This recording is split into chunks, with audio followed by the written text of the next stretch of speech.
तर hi guys, मी सकाळी उठली आणि चाय बनवला. तर संध्याकाळी मला भूक लागलेली तर मी मटर कचोरी करणार होती.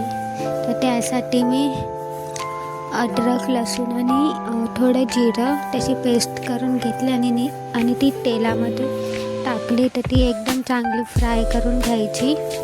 त्याच्यानंतर हे वाटाणे त्याला उकळवून त्याला थोडे मिक्सरला वाटून त्याच्यात टाकायचे आणि हळद मीठ टाकायचं. आणि त्याच्यानंतर मी अशी वाली डिझाईन केली. तुम्ही पाहिजे तर गोल करा, काय पण करा, पण मी अशी केली कारण मला असं जमलं. त्याच्यानंतर होती ती, आणि हे ना मैद्याचं आहे. मैद्याच्या पिठामध्ये थोडा ओवा टाकला आणि घट्ट असं मळून घेतलं. त्याच्यानंतर भांडी होती ती सगळी भांडी घासली.